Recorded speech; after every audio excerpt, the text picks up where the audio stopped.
صباح الخير إن كان صباحا، ومساء الخير إن كان مساء. تحياتي لكم جميعا أينما كنتم.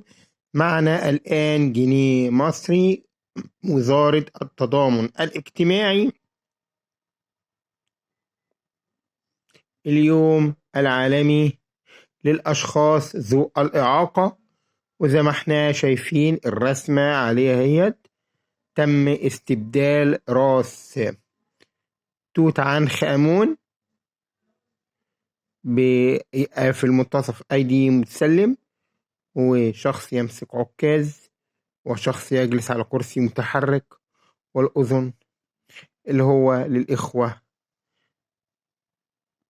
ذو الهمم. معرفش ليه إن هو استعملوا اليوم العالمي للأشخاص ذو الإعاقة، ميستخدموش لفظ اليوم العالمي ذو الهمم مثلا.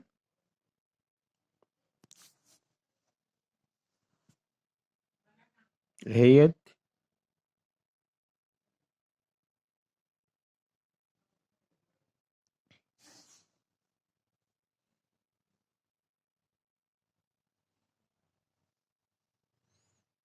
3/12/22. احنا النهاردة 2 يناير عام 25. يعني الجنيه ده سنوات. أقول لكم على حاجة أنا أول مرة أشوف، هو وقع في إيدي النهاردة على فكرة، وأول مرة أشوفه، وهحتفظ بيه.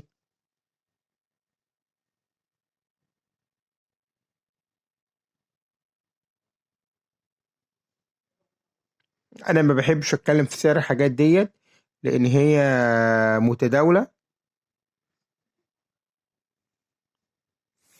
زي ما احنا برضو شايفين اهوت اليوم العالمي للأشخاص ذو الإعاقة، وكان يبقى الأفضل هم لو كانوا كتبوا اليوم العالمي للأشخاص ذو الهمم، وهنا هو مكتوب فوق وزارة التضامن الاجتماعي. وطبعا ظهرت اللوتس هي حوالين في الإطار الفضي.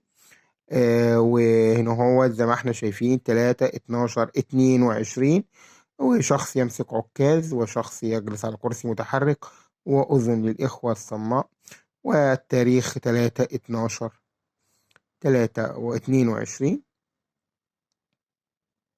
نرجو إن حضراتكم لو كنت لسه أول مرة تشوفها إن أنت تعمل لنا لايك للفيديو، وتكتب تعليق طبعا، ويا ريت يكون تعليق ظريف من حضرتك أو حضرتك.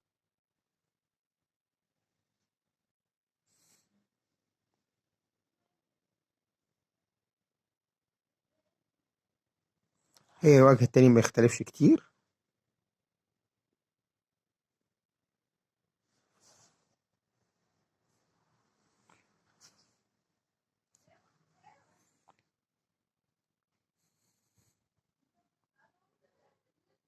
نرجو من حضراتكم الإعجاب بالفيديو والإعجاب بالقناة وعمل مشاركة لهذه العملة إذا كان أول مرة تشوفها. إذا كانت عندك يا ريت تكتب لنا إنها عندك، وتكتب لنا في التعليق هي بتساوي كام.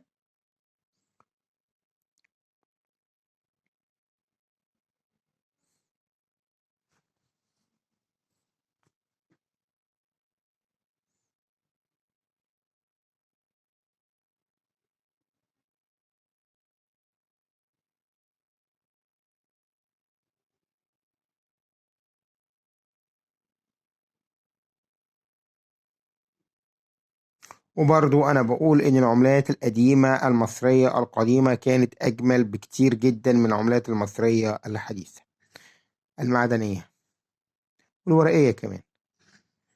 نرجو من حضراتكم الإعجاب بالقناة والإعجاب بالفيديو، وإلى اللقاء في حلقة قادمة بإذن الله.